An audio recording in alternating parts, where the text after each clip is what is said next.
Hello friends, good morning.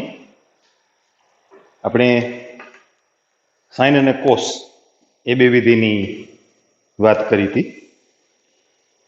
હવે બાકીના એટલે ટેન, કોટ, સેક અને કોસેક એની વાત કરવાની છે. પહેલા એને સમજી લઈએ, પછી આપણે યાદી કરીએ. આ તમે જાણો છો, ટેન થીટા બરાબર સાઇન થીટા છેદમાં કોસ થીટા. એટલે સાઇન અને કોસના ભાગાકારથી બનતું એ વિધેય થયું. તમે એફ અપોન જી એની વાત ભણી ગયા ને વિધેયના ચેપ્ટરમાં. ભાગાકારથી બનતું વિધેય મેળવવું હોય તો સૌથી પહેલા શું કરવું પડે? બંને વિધેયના પ્રદેશગણનો છેદગણ મેળવવો પડે. એમાંથી જે સંખ્યાઓનું વિધેય જી દ્વારા મૂલ્ય 0 થતું હોય એ સંખ્યાઓ બાદ કરવી પડે. એટલે એફ અપોન જી ના પ્રદેશ ગણ તરીકે આપણે આવું લખતા હતા, ડીએફ છેદ ડીજી માંથી એક્સ કે જ્યાં જીએક્સ ઇક્વલ ટુ 0 આ ગણ બાદ થાય. એટલે જે સંખ્યાઓનું વિધેય જી દ્વારા પ્રતિબિંબ 0 છે એ સંખ્યાઓ બાદ કરવાની છે. તો અહીંયા તમે જુઓ કઈ સંખ્યાઓનું કોસ વિધેય દ્વારા પ્રતિબિંબ 0 છે. કોસ થીટાનું મૂલ્ય 0 ક્યારે થાય? જેમ જીએક્સ નું મૂલ્ય 0 થાય એવી એક્સ ની કિંમતો એ બાદ કરવી પડે.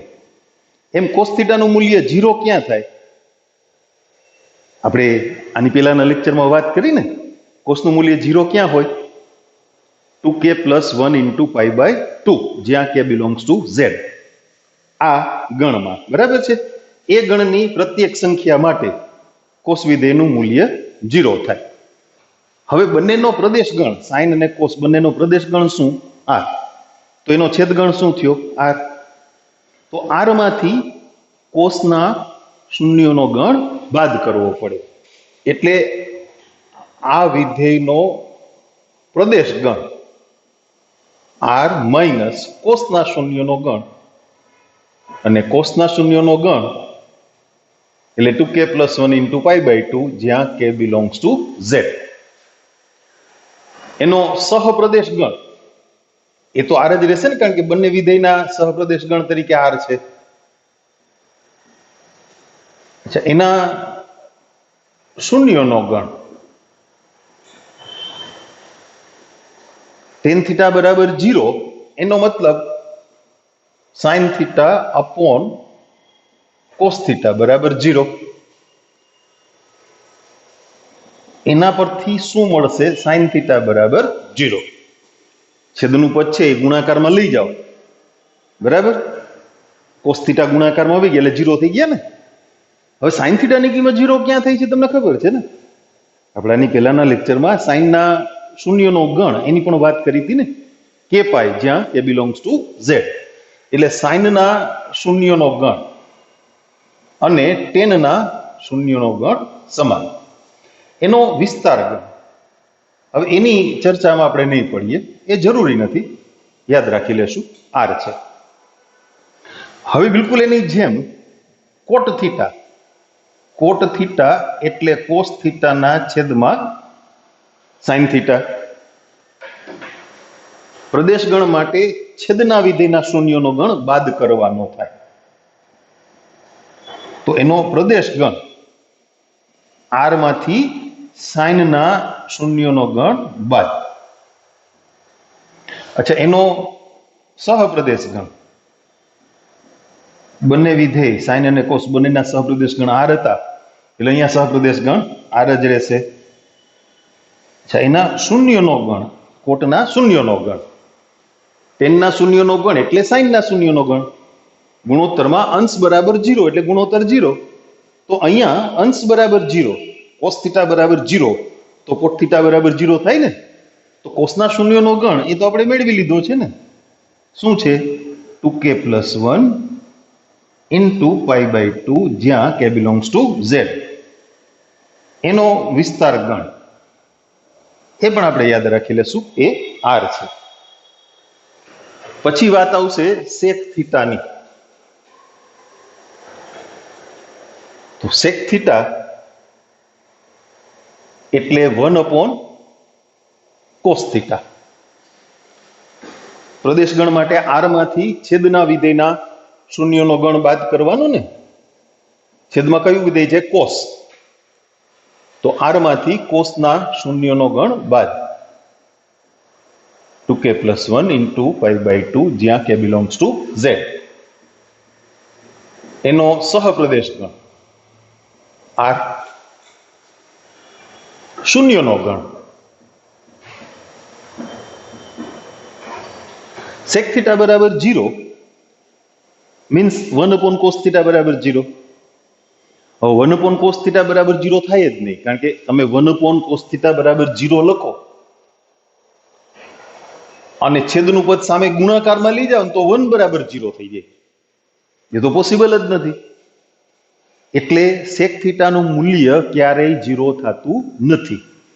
તમે વિધેયની વાત યાદ કરો, fx બરાબર 1/x આમ આપ્યું હોય સૂત્ર, તો એના વિસ્તારમાં 0 નહીં આવે, કારણ કે x ની જગ્યાએ કોઈ પણ શૂન્યેતર વાસ્તવિક સંખ્યા મૂકવાથી 1/x નું મૂલ્ય એ ક્યારેય 0 થતું નથી. એટલે sec વિધેયના શૂન્યનો ગણ ખાલી. એવી કોઈ સંખ્યા sec વિધેયના પ્રદેશ ગણમાં નથી જેનું પ્રતિબિંબ sec વિધેય દ્વારા 0 મળે. એટલે શૂન્યનો ગણ ખાલી થશે. અચ્છા, એનો વિસ્તાર ગણ કોસનો વિસ્તાર છે એ સંવૃત અંતરાલ -1 થી 1 છે ને. એટલે cos θ ની કિંમત કેવી? તો કે -1 કે તેથી મોટી પણ 1 કે તેથી નાની. એટલે અસમતામાં આમ લખાય -1 < cos θ < 1. એ બે અસમતાને અલગ કરીને લખીએ. એટલે કઈ રીતે? cos θ નું મૂલ્ય -1 કે તેથી મોટું છે, cos θ નું મૂલ્ય 1 કે તેથી નાનું છે. હવે ને વ્યસ્ત કરીએ. cos θ ને વ્યસ્ત કરો એટલે sec θ થાય ને. પણ અસમતામાં રહેલા પદોની વ્યસ્ત કિંમતો વિચારવામાં આવે ત્યારે અસમતા છે હંમેશા બદલાઈ જાય. એટલે -1 > 1/cos θ, અહીંયા 1/cos θ > 1. પણ 1/cos θ એટલે sec θ, તો -1 > sec θ, sec θ > 1. આને ફેરવીને લખીએ, આમ સાઈડ ફેરવીને, એટલે sec θ < -1. આપણે આખી સાઈડ ફેરવી નાખી છે. તમે મારા કરતા મોટા છો એમ કહેવાને બદલે મેં એમ કીધું હું તમારા કરતા નાનો છું. બે એક જ થયું ને. અથવા sec θ > 1. એટલે sec θ નું મૂલ્ય કેવું? -1 કે તેથી નાનું અથવા 1 કે તેથી મોટું. તો -1 અને 1 વચ્ચેની વાસ્તવિક કિંમતો એના વિસ્તાર ગણમાં નથી આવતી. એને અંતરાલથી લખીએ ને તો આમ લખાય -∞ to -1. -1 કે તેથી નાની કિંમતો અથવા યોગ 1 કે તેથી મોટી કિંમતો. તમે એમ પણ કહી શકો કે -1 અને 1 વચ્ચે જે વાસ્તવિક સંખ્યાઓ છે એ સિવાયની બધી જ વાસ્તવિક કિંમતો. એટલે એને r - વિવૃત અંતરાલ -1 થી 1. r માંથી -1 અને 1 વચ્ચેની વાસ્તવિક સંખ્યાઓનો ગણ એટલે કે વિવૃત અંતરાલ -1 થી 1 એને બાદ કર્યો. પછી વાત આવશે કોસેક વિધેયની. કોસેકનું પાછું સેક જેવું જ થશે બધું, કારણ કે સાઈનની વ્યસ્ત કિંમત છે, બરાબર ને. તો કોસેક થીટા તમે આ રીતે વ્યાખ્યાયિત તો કર્યા જ છે ને. કોસેક થીટા બરાબર શું? તો કે 1/sin θ. એટલે પ્રદેશ ગણ માટે r માંથી સાઈનના શૂન્યનો ગણ બાદ કરવો પડે ને. r - k π કે જ્યાં k belongs to z. એનો સહપ્રદેશ ગણ r. એના શૂન્યનો ગણ તો કે ખાલી, કારણ કે 1 = 0 તો થાય જ નહીં. કોસનો અને સાઈનનો વિસ્તાર સરખો છે, એટલે સાઈનના વિસ્તારમાં જે સંખ્યાઓ છે એની વ્યસ્ત કિંમતો વિચારીએ તો આવું જ મળે. એટલે એનો વિસ્તાર ગણ પણ r - વિવૃત અંતરાલ -1 થી 1. આ બધું લખવાનું નથી. હવે 6 વિધેય માટે, હવે 6 ને આપણે વિધેય કહેશું, આપણે વિધેય તરીકે વ્યાખ્યાયિત કરી લીધા છે. તો 6 વિધેય માટે પ્રદેશ ગણ, સહપ્રદેશ ગણ, વિસ્તાર ગણ અને શૂન્યનો ગણ, એનું એક કોષ્ટક બનાવી નાખીએ. એ કોષ્ટક તમારે તમારી નોટમાં બનાવવાનું છે. સાઇન અને કોસની વ્યાખ્યા લખી એ પછી આખું કોષ્ટક એક તૈયાર કરવાનું છે. આ બધું કોષ્ટકમાં આવી જશે, ડોન્ટ વરી.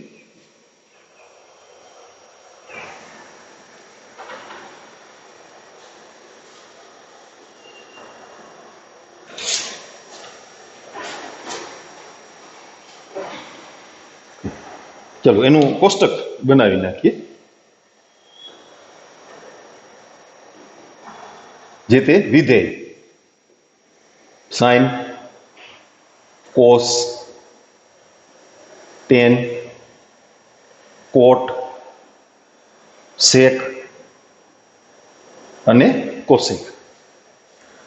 વચ્ચે એક બીજી વાત અમસ્તી કહું છું, કોષ્ટકમાં કાંઈ આપણે ફેરફાર નથી કરવાનો. જેમ કોસનું આખું નામ કોસાઇન છે, સાઇનનું આખું નામ SINE આવું છે, એમ ટેન છે ને એ આખું નામ છે ને ટેન્જેન્ટ છે, TANGENT, ટેન્જેન્ટ. કોટ છે ને એ આખું નામ કોટેન્જેન્ટ છે. પછી સેક છે એ આખું નામ સેકન્ટ છે, સેકન્ડ નહીં સેકન્ટ. અને કોસેક છે એ કોસેકન્ટ છે. અને તમારી જાણ માટે અહીંયા અહીંયા અહીંયા અહીંયા આમાં બધે જુઓ 3 અક્ષરોનો ઉપયોગ થયો છે. તો આને પણ ઘણી વખત 3 અક્ષરથી CSC આમ લખાય છે. CSC થીટા એટલે કોસેક થીટા, બરાબર. ઓકે, ચાલો બધાના પ્રદેશ ગણ એની નોંધ કરીએ. સાઇન અને કોસનો પ્રદેશ ગણ R. ટેનના પ્રદેશ ગણ માટે R માંથી કોસના શૂન્યનો ગણ બાદ 2k + 1 into π/2, જ્યાં k belongs to Z. કોટ વિધેયના પ્રદેશ ગણ માટે R માંથી સાઇનના શૂન્યનો ગણ બાદ k π, જ્યાં k belongs to Z.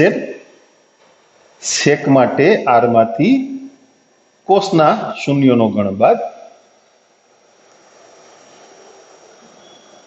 અને કોસેક માટે R માંથી સાઇનના શૂન્યનો ગણ બાદ.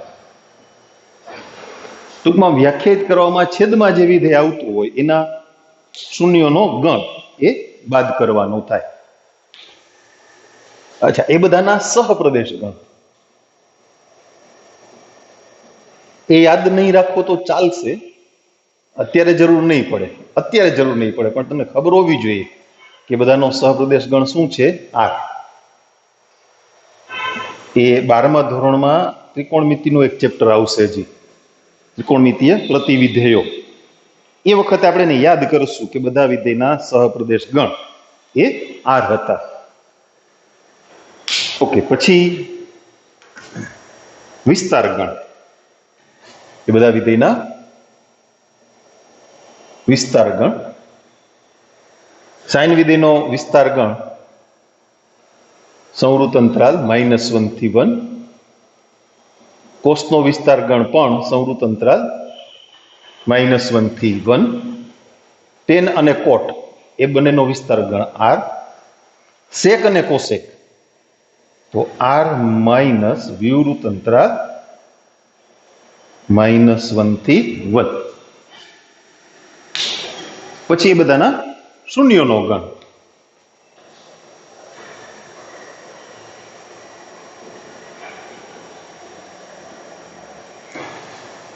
સાઇનના શૂન્યનો ગણ k π,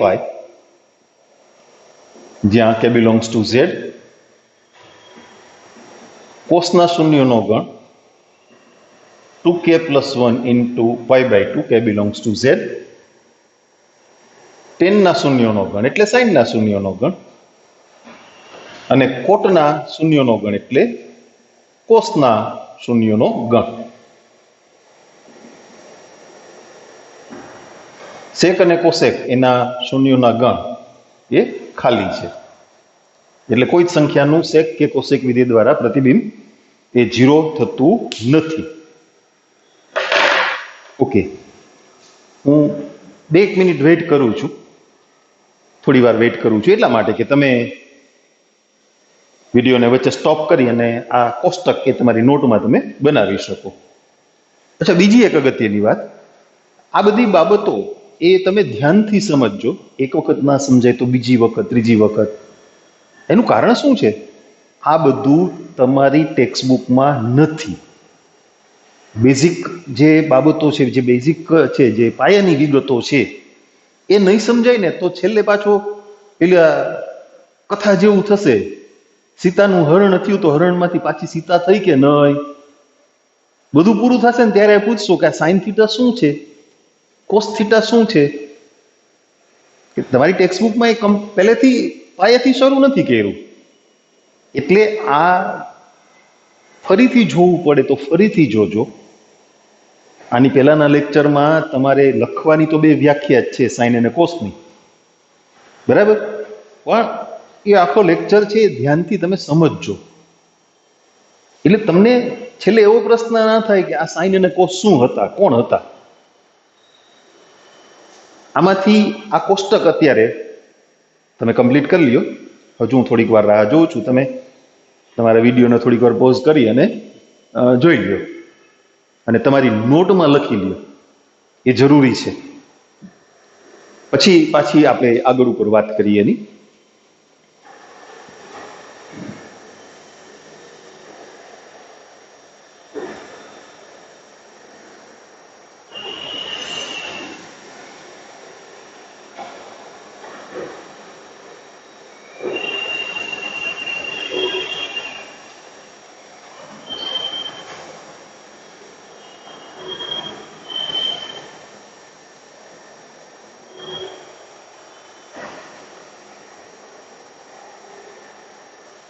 ઓકે, હવે એમાંથી વિસ્તાર ગણ અને શૂન્યનો ગણ એનો દાખલામાં ઉપયોગ થવાનો છે.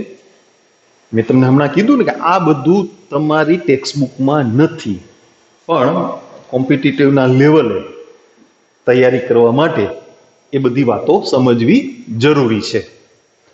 એટલે એ બધા વિધેયના વિસ્તાર ગણ એને અસમતાની મદદથી લખવાના છે, એને યાદ રાખવાના છે. શૂન્યના ગણની પણ વાત કરવાની છે. કોષ્ટક તો બનાવી લીધું, પણ એનો જ્યારે દાખલામાં ઉપયોગ થશે ત્યારે એ બધા વિસ્તાર એ અસમતાથી તમારે રજૂ કરવા પડશે. હમણાં આપણે કોષના વિસ્તારની વાત કરી હતી ને, અસમતાથી લખાય -1 less than or equal to cos theta less than or equal to 1, એ રીતે. તો એવું બધા વિધેય માટે આપણે નોંધ કરી અને યાદ રાખવાનું છે. કોષ્ટકમાં જે ક્રમમાં વિધેય લીધા છે ને એ જ ક્રમમાં હું તમને અસમતાઓ આપું છું. સાઇનનો વિસ્તાર તો અસમતા સ્વરૂપે -1 less than or equal to sine theta less than or equal to 1.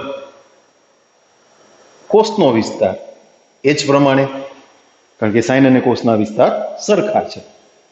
Ten અને કોટનો જે વિસ્તાર છે એને તમે અસમતાથી રજૂ કરી શકશો નહીં. શા માટે? આખો આર છે, -ઇન્ફાઇનાઇટ ટુ ઇન્ફાઇનાઇટ, બરાબર? એટલે એને અસમતાથી નહીં લખાય. પણ સેક અને કોસેકના વિસ્તાર લખાશે. સેક થીટાનું મૂલ્ય કેવું? તો કે -1 કે તેથી નાનું અથવા 1 કે તેથી મોટું. અને બિલકુલ એની જેમ કોસેક થીટાનું મૂલ્ય પણ -1 કે તેથી નાનું અથવા 1 કે તેથી મોટું. આ એક વાત થઈ. હવે એ બધાના વર્ગની કિંમતો, સાઇન થીટાનું મૂલ્ય છે એ -1 થી શરૂ કરી અને 1 સુધીની વાસ્તવિક સંખ્યા હોય તો સાઇન સ્ક્વેર થીટાનું મૂલ્ય કેવું હોય? ટૂંકમાં -1 થી શરૂ કરીને 1 સુધીની વાસ્તવિક સંખ્યાઓના વર્ગની કિંમતો કેવી મળે? વિચારો જોઈએ. -1 થી 1 સુધીની વાસ્તવિક સંખ્યાઓ તમે સંખ્યા રેખા પર અહીંયા મૂકો -1, 0 અને 1. 0 અને 1 વચ્ચે જે સંખ્યાઓ છે ને એનો વર્ગ 0 અને 1 ની વચ્ચે જ રહેશે. 0 નો વર્ગ 0, 1 નો વર્ગ 1, -1 નો વર્ગ +1 થશે. અને -1 અને 0 વચ્ચે જે સંખ્યાઓ છે એના વર્ગની કિંમતો ક્યાં આવશે? 0 અને 1 ની વચ્ચે. એટલે -1 થી શરૂ કરીને 1 સુધીની જે વાસ્તવિક સંખ્યાઓ છે એ બધાના વર્ગના મૂલ્યો વિચારવામાં આવે તો નાનામાં નાનું મૂલ્ય કયું હશે? 0, અને મોટામાં મોટું મૂલ્ય 1. એટલે સાઇન સ્ક્વેરનો વિસ્તાર એ 0 કે તેથી મોટી પણ 1 કે તેથી નાની વાસ્તવિક સંખ્યાઓનો ગણ. બિલકુલ એની જેમ કોસ માટે તો 0 less than or equal to cos square theta less than or equal to 1. tan નો વિસ્તાર શું છે? r. પણ બધી જ વાસ્તવિક સંખ્યાઓના વર્ગ કરવામાં આવે. તમે વિધેયના ચેપ્ટરમાં r થી r નું વિધેય હોય અને સૂત્ર હોય fx બરાબર x સ્ક્વેર, તો એનો વિસ્તાર શીખી ગયા છો ને? કેવો? 0 કે તેથી મોટી વાસ્તવિક સંખ્યાઓનો ગણ. એટલે tan સ્ક્વેર થીટાનું મૂલ્ય કેવું છે? 0 કે તેથી મોટી વાસ્તવિક સંખ્યાઓનો ગણ. એટલે અસમતામાં શું લખાશે? tan square theta is greater than or equal to 0. એ જ વાત કોટને લાગુ પડશે, કારણ કે કોટનો વિસ્તાર એ r જ છે. તો cos square theta greater than or equal to 0. હવે વાત આવશે કોસેકની અને સેકની. એક સમજી લ્યો એટલે બીજું થશે. જો સેકનું મૂલ્ય છે એ -1 કે તેથી નાનું એટલે આ તરફ, અને 1 કે તેથી મોટું એટલે અહીંથી આ તરફ. આ બધી સંખ્યાઓના વર્ગ તો ત્યાં જ રહેવાના ને, એ બધી ધન છે. આનું શું થશે? આ પાર્ટનું એ અહીંયા ગોઠવાઈ જશે. -1 નો વર્ગ 1.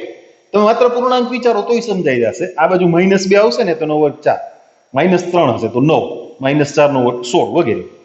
એટલે વર્ગ કરતા નાનામાં નાનું મૂલ્ય કેટલું? 1. 1 થી શરૂ કરીને અનંત સુધી આ આખો પાર્ટ છે વર્ગ કરતા અહીંયા ગોઠવાઈ જવાનો છે. એટલે sec square theta greater than or equal to 1 અને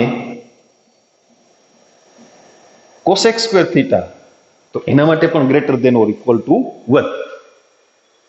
ઓકે, હવે એક બીજી વાત, તમને આવું વિધેય આપવામાં આવે f from r two r fx બરાબર x સ્ક્વેર, અને એક બીજું વિધેય f from r two r અને fx બરાબર -x. વિચારો જોઈએ, એ બેયના વિસ્તાર સરખા ને? કેવા?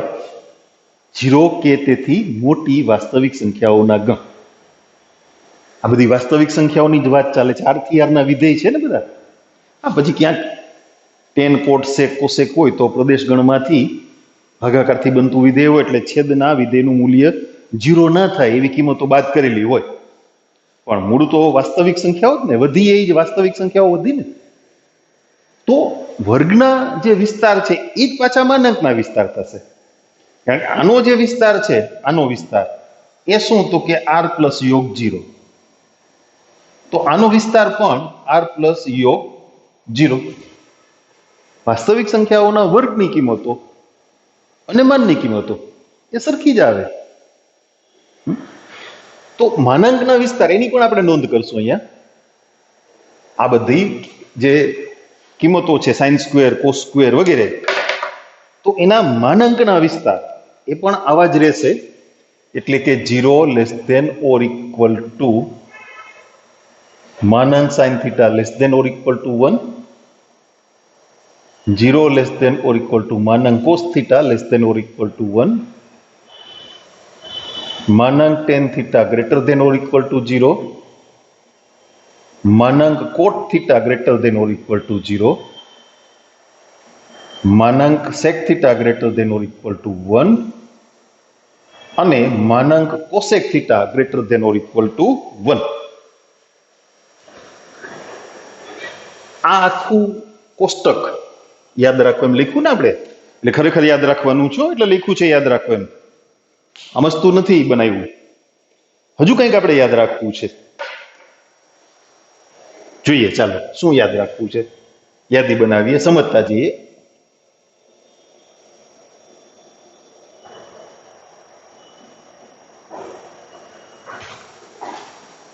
શૂન્યોના જે ગણ લખ્યા છે એનો પણ દાખલામાં ઉપયોગ થવાનો છે. સાઇન થીટાના શૂન્યોનો ગણ શું? કે પાઈ, જ્યાં કે બિલોંગ્સ ટુ ઝેડ. એટલે એનો અર્થ શું થાય કે કે પાઈ પ્રકારની કોઈ પણ સંખ્યા, કે પાઈ પ્રકારની સંખ્યા એટલે એમાં કે શું છે? પૂર્ણાંક સંખ્યા ને. એટલે કેની કિંમત 0 લ્યો તો 0, પછી 1 લ્યો તો પાઈ, 2 લ્યો તો 2 પાઈ, 3 પાઈ, 4 પાઈ, 5 પાઈ વગેરે અનંત સુધી. એમ કેના ઋણ મૂલ્યો પાઈના ગુણાંકમાં તો -પાઈ, -2 પાઈ, -3 પાઈ, -4 પાઈ વગેરે. આ બધી સંખ્યાઓ એવી છે જેનું સાઇન વિધેય દ્વારા મૂલ્ય 0 થાય છે. અને એનાથી ઉલટું, જો કોઈ સંખ્યાનું સાઇન વિધેય દ્વારા મૂલ્ય 0 થતું હોય તો એ સંખ્યા હંમેશા પાઈના ગુણાંકમાં પૂર્ણાંક આ પ્રકારની હોય. એટલે કે સાઇન થીટા બરાબર 0 તો અને તો જ થીટા બરાબર કે પાઈ, જ્યાં કે બિલોંગ્સ ટુ ઝેડ.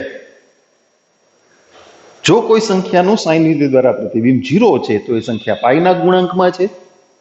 એનાથી ઉલટું, પાઈના ગુણાંકમાં પૂર્ણાંક સંખ્યા આવા કોઈ પણ થીટાના મૂલ્યનું સાઇન વિધેય દ્વારા પ્રતિબિંબ કેટલું?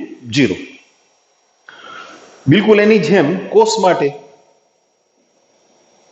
કોસ થીટા ઇક્વલ ટુ 0 તો અને તો જ theta equal to 2k + 1 into π/2 k belongs to z. પછી tan માટે tan ના શૂન્યનો ગણ યાદ છે ને, sin ના શૂન્યનો ગણ, બરાબર. અને cot ના શૂન્યનો ગણ એટલે cos ના શૂન્યનો ગણ. cot થીટા બરાબર 0 તો અને તો જ થીટા બરાબર 2k + 1 into π/2 જ્યાં k belongs to z. આટલી યાદી ફરીથી તમારી નોટમાં એ તમારે બનાવવાની છે. તમે યાદી બનાવતા થાવ ત્યાં સુધીમાં હું એક આકૃતિ અહીંયા તૈયાર કરી રાખું. એક સરળ કોષ્ટક છે સાવ, એ આપણે બનાવી લઈએ.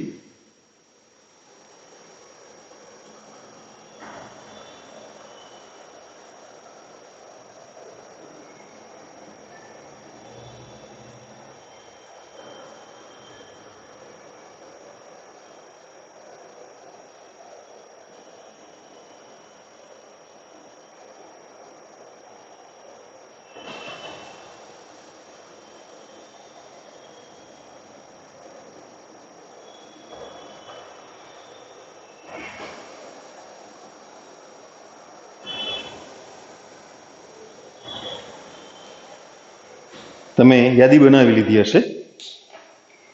એકમ વર્તુળ અક્ષો દ્વારા 4 ભાગમાં વિભાજિત થયું. એમાં કેટલોક ભાગ પહેલા ચરણમાં આવ્યો, કેટલોક ભાગ બીજા ચરણમાં, કેટલોક ત્રીજામાં, કેટલોક ચોથામાં.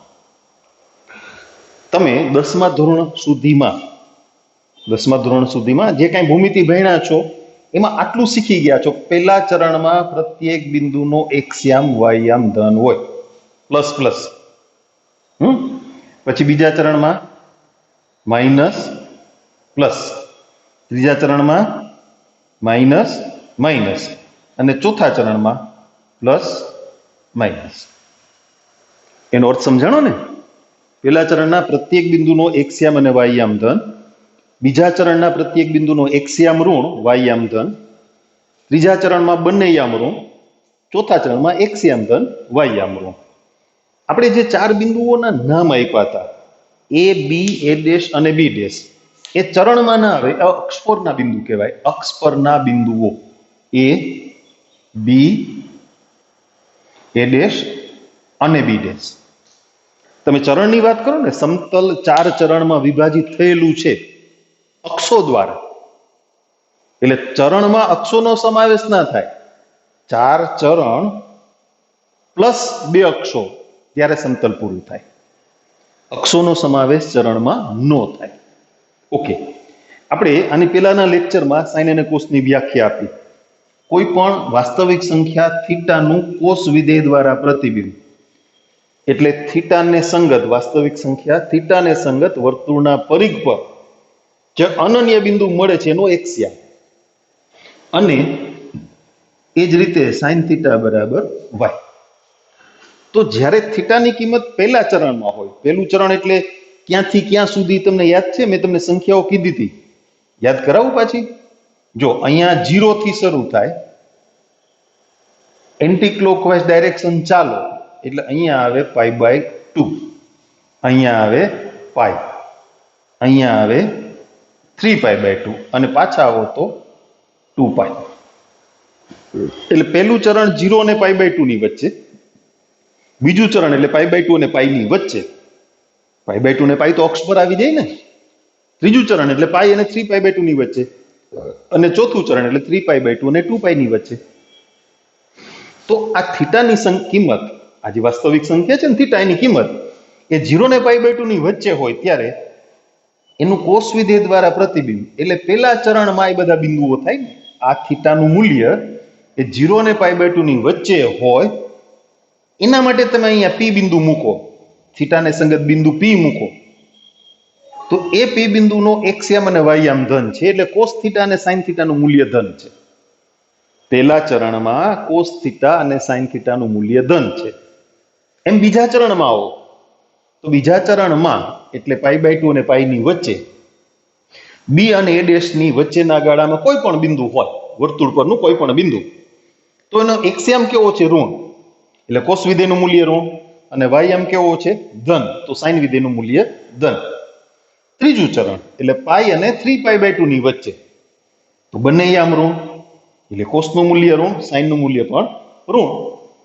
ચોથું ચરણ એટલે 3π/2 અને 2π ની વચ્ચે, એક્સયામ ધન, એટલે કોસનું મૂલ્ય ધન, વાયયામ ઋણ, એટલે સાઇનનું મૂલ્ય ઋણ. આ કિંમતની નિશાની, કોસનું મૂલ્ય એની નિશાની અને સાઇનનું મૂલ્ય એની નિશાની ચરણ મુજબ એ આપણે યાદ રાખવાની છે. એનું એક કોષ્ટક એ આપણે બનાવશું. એ બેની વાત નક્કી થઈ જાય ને તો પછી એના ઉપરથી બાકીના જે છે ટેન થીટા, કોટ થીટા, એ બધા તો ગુણોત્તરથી મળે છે ને આપણને, તો એ નક્કી થઈ જશે. બેની વાત આપણને ખબર પડી જવી જોઈએ. આઈ થિંક આ કોષ્ટક તમારે તૈયાર થઈ ગયું છે.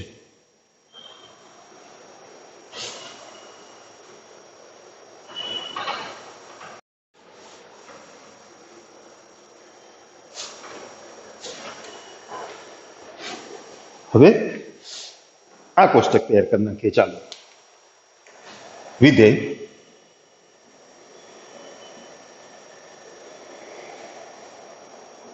પહેલું ચરણ એટલે થીટાની કિંમત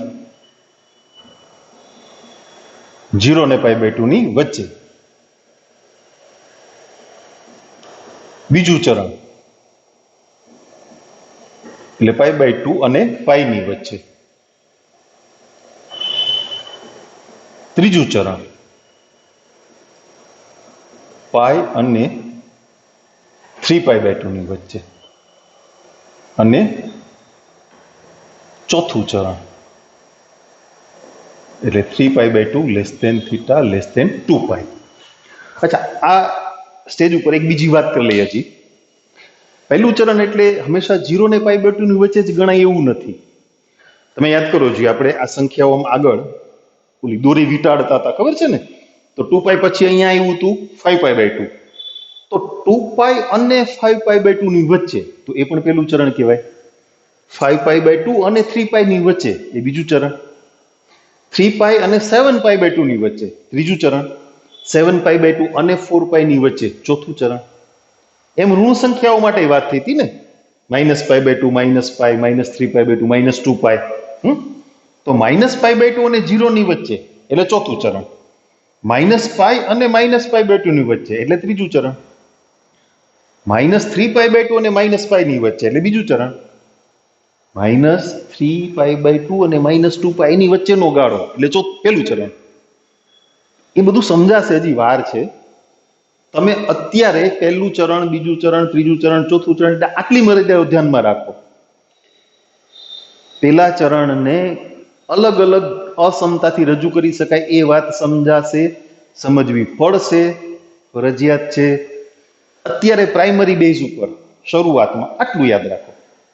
પહેલું ચરણ એટલે 0 ને π/2 ની વચ્ચે, બીજું એટલે π/2 અને π ની વચ્ચે, ત્રીજું એટલે π અને 3π/2 ની વચ્ચે, અને ચોથું એટલે 3π/2 અને 2π ની વચ્ચે. ઓકે, હવે વિધેયની વાત કરીએ. સાઇન, કોસ, ટેન, કોટ, સેક અને કોસેક. પેલા છે ને સાઇન કોસ પૂરતું કોષ્ટક આપણે બનાવેલું આના પરથી, બરાબર. સાઇન વિધેય છે તો એનું મૂલ્ય પેલા ચરણમાં ધન, ભાઈ આમ જોવાનું ને, બીજા ચરણમાં ધન, ત્રીજા ચરણમાં ઋણ, ચોથા ચરણમાં પણ ઋણ. શબ્દોમાં નથી લખતા, ધન ને ઋણ ને નિશાની મૂકી દે છે અને સમજી શકાય ને. પ્લસ એટલે ધન મૂલ્ય, માઇનસ એટલે ઋણ મૂલ્ય, બરાબર. અચ્છા, કોષનું મૂલ્ય પેલા ચરણમાં ધન, એક્સી આમ જોવાનું છે, બીજા અને ત્રીજા ચરણમાં ઋણ અને ચોથામાં ધન. Plus minus minus plus. હવે બાકીનાની વાત વિચારવાની હતી ને. હવે આપણને એકમ વર્તુળની જરૂર નહીં પડે, કારણ કે બધા ગુણોત્તરથી બનેલા છે. જો ટેન થીટા એટલે સાઇન થીટાના છેદમાં કોસ થીટા. જો બંને મૂલ્યો ધન હોય તો ગુણોત્તર કેવો થાય? ધન. એક ધન મૂલ્ય અને એક ઋણ મૂલ્ય તો ગુણોત્તર કેવો થાય? ઋણ. બે ધન મૂલ્યો તો ગુણોત્તર કેવો થઈ જાય? સોરી, બે ઋણ મૂલ્યો તો ગુણોત્તર કેવો? ધન. ઋણ ઋણ ધન. અને માઇનસ પ્લસ તો માઇનસ.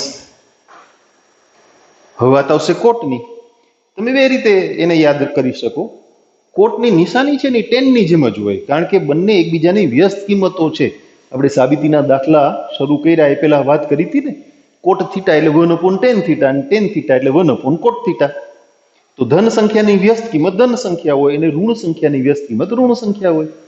અથવા તમે આમ પણ વિચારી શકો છે, તો આ બેનો જ ગુણોત્તર ને, ભલે ને આમ ઊંધો છે cos/sin, પણ આપણે તો નિશાની સાથે જ મતલબ છે ને. અંશમાં ઋણ અને છેદમાં ધન, કે છેદમાં ધન અને અંશમાં ઋણ, ટૂંકમાં પ્લસ ના છેદમાં માઇનસ કે માઇનસ છેદમાં પ્લસ, તો ગુણોત્તર માઇનસ જ થાય. પ્લસ ના છેદમાં પ્લસ, માઇનસ ના છેદમાં માઇનસ, તો ગુણોત્તર કેવો થાય? હંમેશા ધન. એટલે ટેનની નિશાની અને કોટની નિશાની જે તે ચરણમાં સરખી છે. એટલે પ્લસ માઇનસ પ્લસ માઇનસ. સેકની નિશાની કોષની જેમ, એ તો કોષના પગલે પગલે ચાલે ને, એની વ્યસ્ત કિંમત છે હે ને. હા ભાઈ, પગલે પગલે ચાલવામાં ધ્યાન રાખવું પડે. એક નાના ગામડામાં લગ્ન વિધિ ચાલતી હતી, એટલે ગોર બાપા પેલા સપ્તપદીના 7 વચનો એની પ્રતિજ્ઞા લેવડાવતા હતા. એટલે કન્યાને કે તું બોલ કે હું મારા પતિના પગલે પગલે ચાલીશ. એટલે કન્યા તો ઊભી થઈ ગઈ, એ નહીં બને. બધા વિચારમાં પડી ગયા, શું થયું ભાઈ? શું તકલીફ શું છે તને? તમને ખબર છે આ મારો હસબન્ડ છે, ઈ પોસ્ટમેન છે, એના પગલે પગલે ચાલુ તો આખો દિવસ ગામ માટે જ મારવાના રહીએ મારે. ના, એવું નહીં થાય. શેક છે એ કોષની વ્યસ્ત કિંમત છે. એટલે ધન સંખ્યાને વ્યસ્ત કરો તો ધન મળે, ને ઋણને વ્યસ્ત કરો તો ઋણ મળે. એટલે શેકની નિશાની કોષની જેમ, પ્લસ માઇનસ માઇનસ પ્લસ. અને કોસેકની નિશાની સાઇનની જેમ, પ્લસ પ્લસ માઇનસ માઇનસ. હવે કોક વિદ્વાન વ્યક્તિએ એક આવી શોધ કરી. કેવી? આપણે જોઈએ. આને યાદ રાખવા માટે આ ત્રણને જુદા પાડ્યા કોષ્ટકમાંથી. હું તમને સમજાવું કઈ રીતે જુદા પાડ્યા. આને આપણે બાઉન્ડ્રી કરી દઈએ. આ ત્રણનો એક નોખો ચોખ્ખો એનું ગ્રુપ બનાવ્યું, ટોળી બનાવી, ટોળી. આ ત્રણની ટોળી અલગ. કા ઈ ટોળી, ત્રણ ટોળી શું કામ બનાવી? Sine cos tan. એનું કારણ તમને કહું. સાઇનની નિશાની છે એમ જ કોસેકની છે. કોસની છે એમાં સેકની છે, અને ટેનની છે એમ જ કોટની છે.